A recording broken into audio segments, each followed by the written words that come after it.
Hi, Brian Stecker here again, certified personal trainer and baby boomer fitness expert, where today I'm going to talk about the most effective exercises to do for women over 40, and the topic today is more specifically cardio.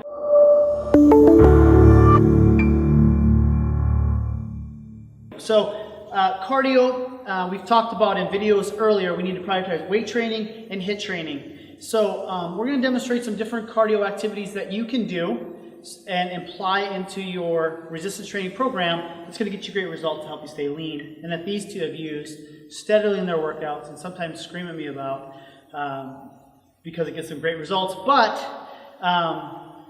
they make the workouts more fun. So the first one we're going to talk about is steady state cardio. Steady state cardio, you can do anything: jogging, elliptical, bike, treadmill, row machine. All it is Kelly's going to start up here and just start moving here. And steady state cardio, say like on a scale of 1 to 10, Kelly and I could hold a steady conversation for 30 to 45 minutes. Just, hey, how's it going? It's going pretty well. Gotta take a breath, go from there. Or on a scale of 1 to 10, it feels like a 6. Okay? So this is steady state cardio. It's kind of boring, so ways to make it more effective is go to your favorite YouTube channel like Boomer Fitness. Listen to me talk about how to have fun with exercise. Go to some other great YouTube channels like Lou's House or TED Talks, or you can download an audio book. These are all things that will help make cardio more effective, or pull up Netflix and just chill on your local cardio machine. All right, so we're going to go over here. We've got our hits, and Perry's going to demonstrate hits. And everyone's like, actually this morning I was training a group of women that have taken themselves from boot camps to more of like a small group training, and that was one of the things I'm starting to emphasize, to teach them hits. And like, what are hits? So we're going to demonstrate some hits here. So we're just going to do a steady state. We're going to start steady state. So you can do hits anywhere. You can do them on a row machine. You can do them on elliptical, or like the treadmill behind us. So how hits work is usually you're going to take 5 minutes and you're going to warm up, just to bring your heart rate up. So for example, if your resting heart rate's 60 beats per minute, you're just going to warm your heart rate up in that first 5 minutes into that 80 to 110 beats per minute. Or on a scale of 1 to 10, you're maybe like getting to about a 6. All right, just a steady state, warming up, okay? And then when we go into our hit, we want to bring that intensity up to an 8. So Perry's now going to demonstrate a hit. So for 1 minute, she's going to watch this clock for 1 minute, and she's going to bring that intensity up for 1 minute, and she's going to go to an 8 or a 9 level intensity, okay? And she's going to crank that out, and then we're going to imagine that Perry just did a minute, and now she's going to go back to steady state cardio. What that's going to do is get her heart rate up, help her expend more calories. The other thing with this is for how long you should rest in between going steady state. A lot of people suggest doing 3 minutes or to where your heart rate comes back down. And then every workout, start to bring that rest cycle down by 30 seconds. So you might start off 1 minute hit, 3 minutes of recovery, and then next week you go, 1 minute hit, 2 minutes and 30 seconds recovery. So this is a great demonstration for hits right there, and good Barry. So another thing I want to point out, before beginning any exercise routine, go see your doctor, make sure everything's right for you, and find out what works best for you also. Just modify things as you go. So, all right, so next we're going to go over this way. We're going to demonstrate one that I like to incorporate in during resistance training workouts is the good old-fashioned jump rope. Jump ropes are great because you're working your coordination, and you can put in between your sets. So say you do a set of bench press and pull-ups, and you're crunched for cardio that day, you can't get in. I throw in a set for a minute of jump rope. So by the end of a workout, after you do your full weight training workout, what ends up happening is you got the jump rope here. Kelly would be able to do a bench press. She does her pull-up, and I'll say, all right, let's go knock out a minute of jump rope. And you don't have to demonstrate from but jump rope works great. And good. Wow, she just did a double under. You see that? I did. That's tremendous. So I can't even do a double under. So we do a jump rope, and then next thing you know, you did 10 exercises, you just knocked out 10 minutes of cardio. So we've got our jump rope. Another one that's very effective is the kettlebell swing. This is one Perry loves to hate. But great thing about a kettlebell workout here is you can then incorporate that in between your resistance training too. So how kettlebell works is you're going to start off with your feet shoulder width apart, and then what you're going to do is you're going to drive your hips back, staying in the middle of your feet, like you're going to sit back in a chair, and then you're just going to catch the dumbbell in front of you. There you go. Nice flat back, exploding from the hips, always keeping that weight through the center of the feet. A lot of times I see people for the first time. I actually saw this when I was in the big box gym. Somebody must have thought that it was a good day to do some kettlebell swings for the first time, and they went to do it and they flipped over. So I don't want you to flip over, so make sure you stay through the middle of the feet, make sure you're sitting back like you are in a chair and kicking out in front of you. And again, find yourself a good trainer if it's the first time you're doing a kettlebell swing. So how you could incorporate kettlebell swings in is a couple ways. One, you could do it kind of like the jump rope. After each round, you do a minute of your kettlebell swing, or you can set the timer up on your iPhone for 20 minutes, do as much kettlebell swings as you can, set it down, rest, recover, and go back to it. The nice thing about the kettlebell swing also, it's like doing some resistance training. So you're going to get the benefits of working your core, you're going to get the benefit of working your glutes, hamstrings, upper back, your grip strength. So a nice one to incorporate into any kind of routine. One of my favorite for boomers, these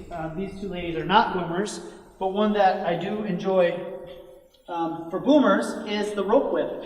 And the reason why the rope whip, it allows you to bring intensity up very quickly without putting a lot of stress on joints and getting overuse injuries. So we'll just grab our ropes here, and what you're going to do is you're going feet shoulder width apart, okay, staying through the center of your feet, and you can go one rope at a time, you can go two ropes at a time, you can go, keep going with the ropes, go to one knee, and then back up, and then alternate between the two, and done. So good one, good breathing on that.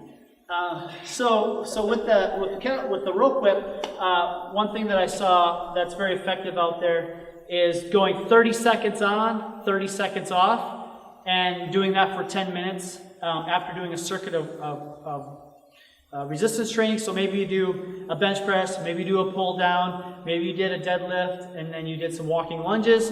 Then you did yourself 30 seconds of rope whip, rest.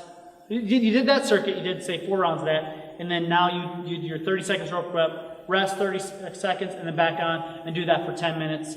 Great cardiovascular training, great hit. The next one's down here, the one that everybody loves to hate, but they love it. It's also called I think there's one out there called the Prowler Flu. This is not a Prowler, it's just a sled. We call it the Sled Flu, because usually when you're done, you kind of feel a little queasy, maybe feel a little sick. But how you want to progress with the sled is just start with an empty sled, and then progress your way up to your body weight.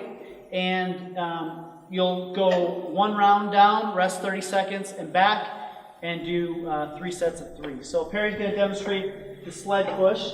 And once she does this, okay, notice when Perry's doing this, her back's flat, her arms are straight, and just stepping it out, sled pushes.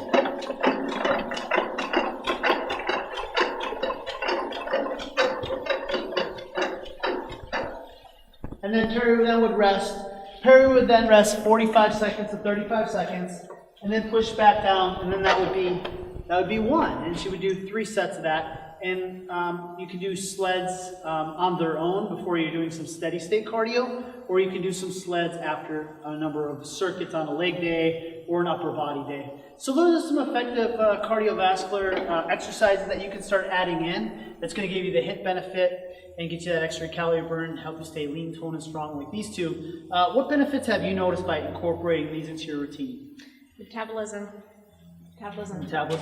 Spikes that up, you get hungry, and it really gets your energy going. So energy and then metabolism. And it does build muscle too. I think pushing this thing a couple times back and forth definitely builds the booty and the legs. Awesome. So yeah, these are some great, so what is your experience, like, so somebody is at home right now, and they've done some of these, they've never done these before. What would you say to a beginner who's going with these exercises, or adding them in? I would say, try some lower weight. Don't don't go heavy weight. You want to start out really, really light. So yeah, progression's key. Always start where you feel comfortable. Don't force it, otherwise you're going to get a strain, tear, or pull. So progression, that's a great point. And honestly, get a professional, so a trainer, that can actually show you how to do it. Because I mean, it's one thing to watch these videos, but to actually have somebody correct you in the position that you're doing it at. Yeah, I can't stress that enough either. Not to plug myself, but especially on a kettlebell swing, I felt so bad for that lady. She was in her mid-50s. She came in. We just had gotten kettlebells at this big box. When kettlebells were 2009, 2008 started to become a big thing again. And the lady must have saw something about, hey, women need to do kettlebells. She came in and she grabbed it, and I'm across the gym, and all of a sudden you just saw her flip over. She's intimidated, never wanted to come back to the gym again. So that's the value of getting a trained professional. Learn how they do it, learn how to do the exercises the correct way so you can prevent yourself from getting injured, but also get the maximum benefit from the exercise. So guys, thank you so much for asking all these questions. Keep them down below, and we'll keep creating these great videos.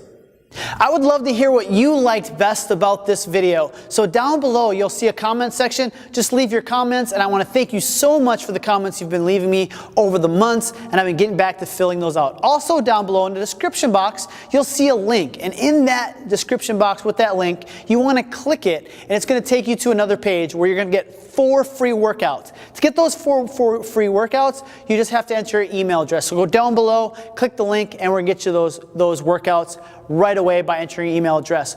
Also, down below, make sure you click the subscribe button so you get updated when we release all this great content. So thank you again for tuning in. Thank you so much for your comments. Go get your free workouts, and you guys make it a great day.